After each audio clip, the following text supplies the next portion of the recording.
सम्मान दिया कि मैं माता सावित्रीबाई फुले जी के बारे में दो शब्द बोल रहा हूँ।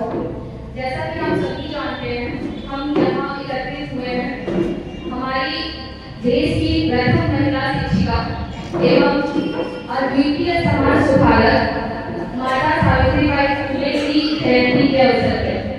उनका जन्म जहाँ तक मुझे याद है कि जैन 1831 में हुआ था।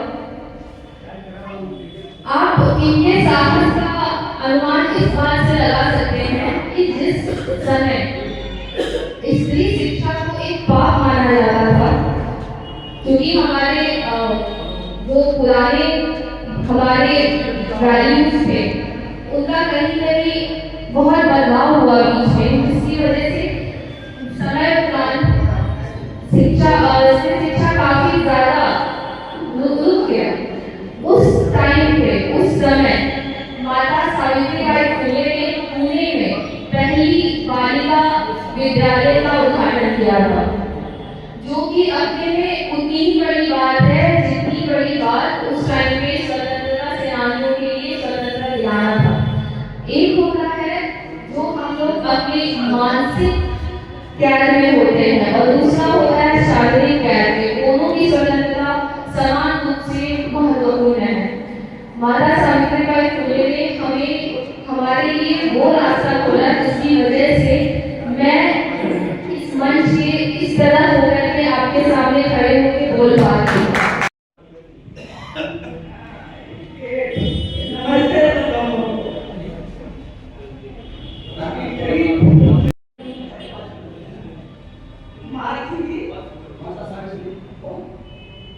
बहुत अच्छी बहुत अत्याचार होता था। वो जहाँ भी जाती थी वो ऊंचे मत करो, ऊपर बहुत अत्याचार करते, इसलिए अपने पैकेट में या झोले में 2 साड़ी लेकर जाती।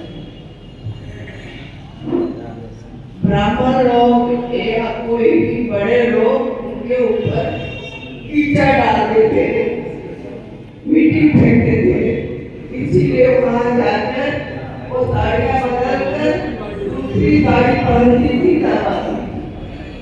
और बाकी के सब लोग जाते हैं। इसीलिए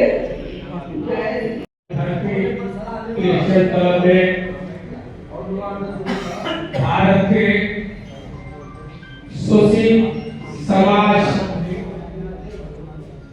महिलाओं के शिक्षा के जननी सावित्रीबाई फुले के जन्म के दिन आज है 3 जनवरी 1831 को उनका जन्म महाराष्ट्र में हुआ था।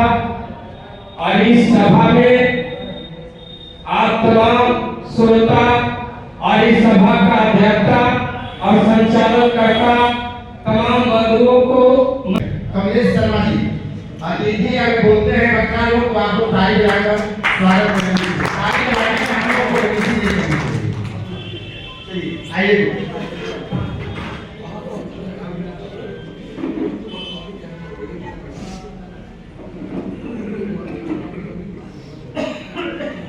दूर से आए हमारे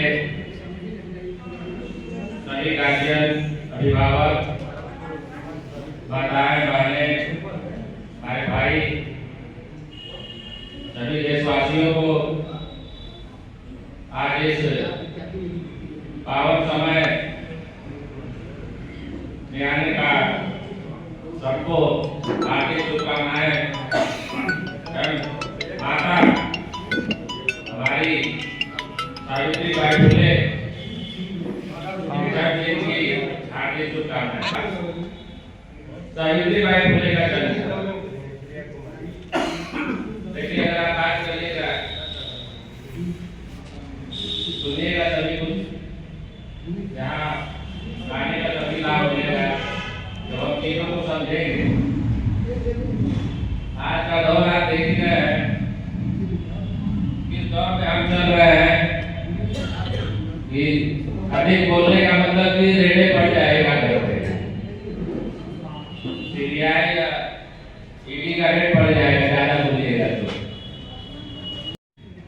उस समय के परिवेश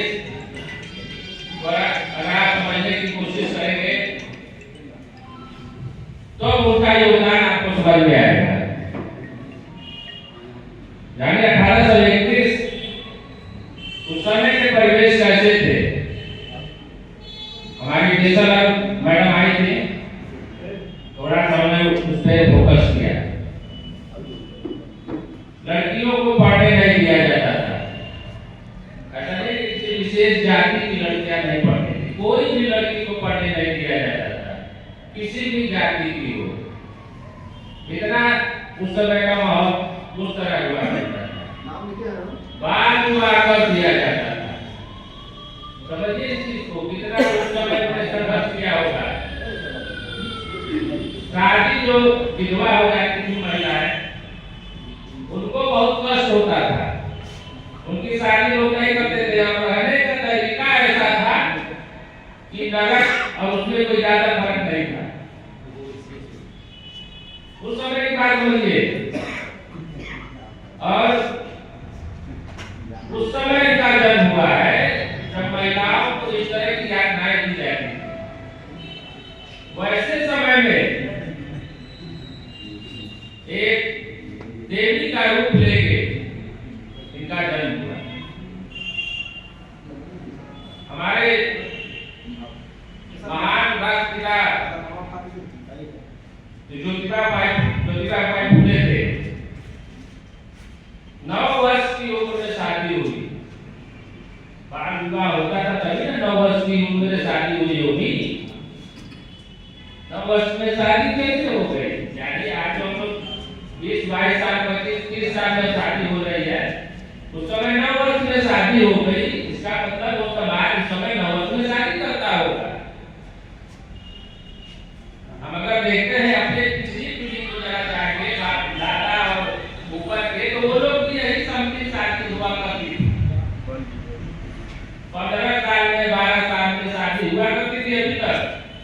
ये तो बहुत जब हमारे शिक्षा का जब योगदान हुआ, यानी उसकी जो लड़ाई जो हमारी बहन माता सावित्रीबाई फुले ने लड़ा, कितना बड़ा लड़ाई लड़ा। आप इसको समझिए, कितनी बड़ी वो लड़ाई उन्होंने लड़ी है। हमारे और आपकी बस की बात तो है ही नहीं। आज भी लड़ना है आपको। अगर आप व्यवस्था नहीं थी, प्रशासनिक व्यवस्था नहीं थी, ये एक कुरीति थी जिसको हमारी माता सावित्रीबाई फुले ने देखा। और सौभाग्य की बात है, उनका शादी छोटी उम्र में हो गया, लेकिन जिनसे उनका शादी हुआ, हमने राष्ट्रपिता महात्मा फुले का नाम जानते हैं। उन्होंने इस बात को गंभीरता से लिया कि महिलाओं की शिक्षा बहुत जरूरी है, और ये दोनों दंपति मिलकर ताली बजाकर मैं महोदय के स्वागत करने की कोशिश करें।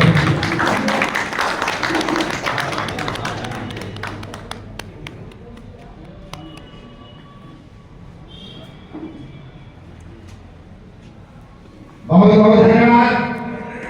हमारे जिला चिकित्सा अधिकारी महोदय जी माता सावित्रीबाई फुले की जयंती में आज उपस्थित हुए हैं। काफी गर्व का विषय है।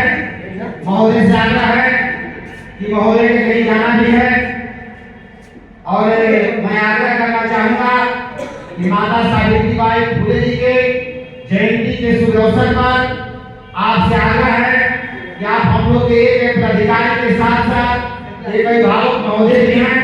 निवेदन है कि माता सावित्रीबाई फुले की जयंती पर आप प्रकाश डालकर हम लोगों को जो है उम्मीद करें, ताकि उनकी माता सावित्रीबाई के बारे में बताया। तो ये संयोग से माता सावित्रीबाई फुले के बारे में हम जितना भी कहें वो बहुत कम है, बहुत ही कम है। माता सावित्रीबाई फुले और फातिमा बेग साहिबा दोनों मिलकर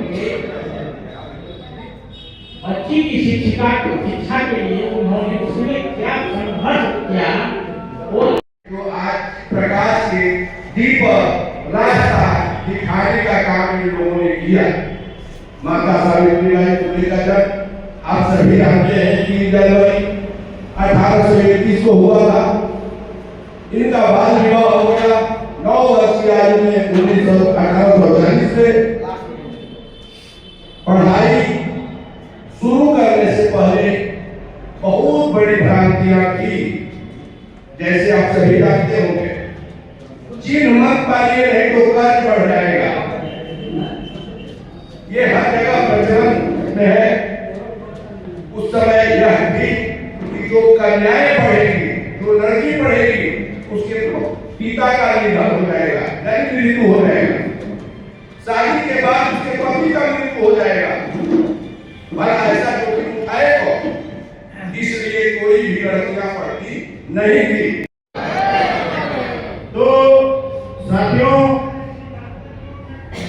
नए साल के अवसर पर इस समारोह का आयोजन किया गया और इस समारोह में उपस्थित बिहार वार महासभा के इलेक्ट्रॉनिक मीडिया प्रभारी हमारे कमलेश कुमार शर्मा जी, पेशे से शिक्षक हैं, और बिहार महासभा के जिला उपाध्यक्ष रामचंद्र शर्मा जी, और इस सभा में उपस्थित समारोह में हम लोग के पूर्व मुखिया जी और माली समाज के हम लोग के राम अधीन गार्जियन जिला अध्यक्ष महोदय जी और माली समाज के जिला अध्यक्ष हमारे नवनियुक्त संतोष माली। और इस सभा में जो शिक्षा का जोर जगाने का काम किया, वो समझिए कि वो इसमें पीढ़ी थी जिसमें उन्होंने शिक्षा का जोर जगाने का काम किया। उस समय साथियों उनके ऊपर कितनी विपत्ति हुई थी, उनको शिक्षा का जोर जो पड़ा महिलाओं का देने का काम किया। कितने लोगों ने उनको करने का काम किया। नहीं, ये नहीं होना चाहिए, मगर इन्होंने जोर जबरदस्ती से शिक्षा का जोर जगाने का काम किया, जो आज पूरे दुनिया में कायम है।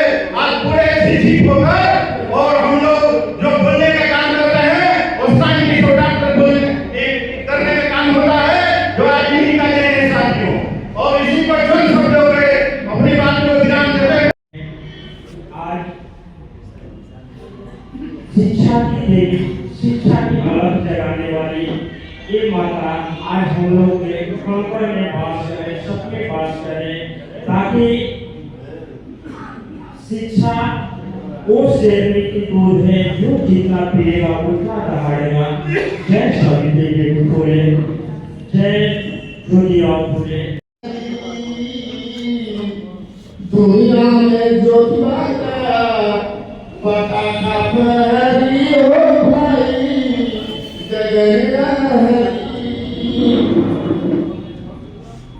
लोग करे गान दुनिया में फूलेगा पटाखा भरी हो भाई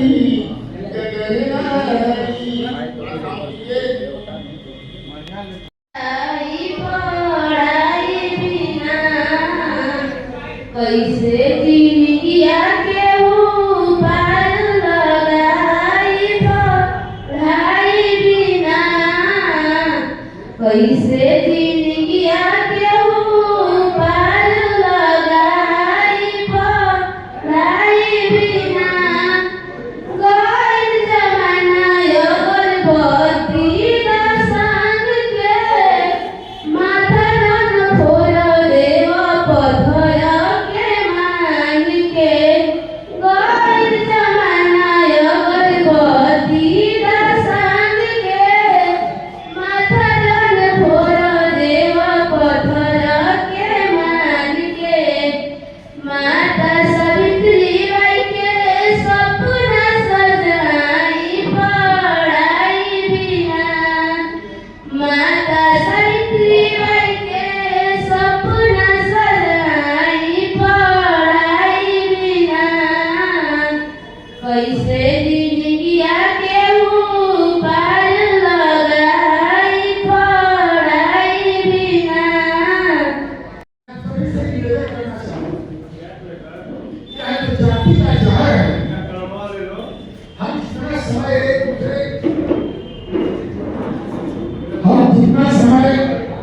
एक दूसरे को प्रताड़ित करने में, अपमानित करने में लगाते हैं। काश अगर उसका उपयोग हम स्वयं में करें, अपने विकास के लिए करें, तो क्या कोई हमें रोक पाएगा विकास होने से? हमारे विकास से कोई हमें वंचित नहीं कर पाएगा। लेकिन आज माता सावित्रीबाई फुले इस बात की प्रतीक है कि कठिन से कठिन परिस्थितियों में भी विचलित नहीं होना है। साथियों, आप लोगों ने सुना कि जब माता ज्योतिराव सावित्रीबाई फुले का जन्म हुआ था, वह समय 1833 था। आज तो हम परिस्थितियों से 1.5 साल से, उसके पहले क्या परिस्थितियां थी सब लोगों ने बताया। नारियों को शिक्षा लेना, बहुजन समाज या जो शोषित पीड़ित लोग थे उनको शिक्षा लेना बहुत बड़ा अपराध। वैसी स्थितियों में इन लोगों ने विचार किया, पद बहुत मुश्किल था, लेकिन इन लोगों ने कहा कि पद क्या है, जिस पद पर चलना क्या, जिस पद में कोई शून्य हो, उस नारी की घर परीक्षा का जिसमें धाराएं प्रतिकूल हो। विषम परिस्थितियों में इन लोगों ने अथक प्रयास करके अपने समाज के लिए बहुत कुछ किया। लेकिन आज हम लोग शिक्षित हो गए, देश आजाद हुआ, फिर भी हमारे बहुत से गणमान्य व्यक्ति हमारे बहुजन समाज से आस्थाहीन है, भी इस पर विचार नहीं करते। आने वाले दिनों में हम शिक्षा के प्रति जागरूक नहीं होंगे, अपने बच्चों और समाज के प्रति शिक्षा का ऐलान नहीं करेंगे, तो यह अच्छा नहीं रहेगा। अगर कोई स्थिति में हम चले जाएंगे तो हमें एक गाना सुन रहे थे, पहले रहा था कि कल मीडिया, कल टीवी होता, ये डिजिटल इंडिया होता तो हमारा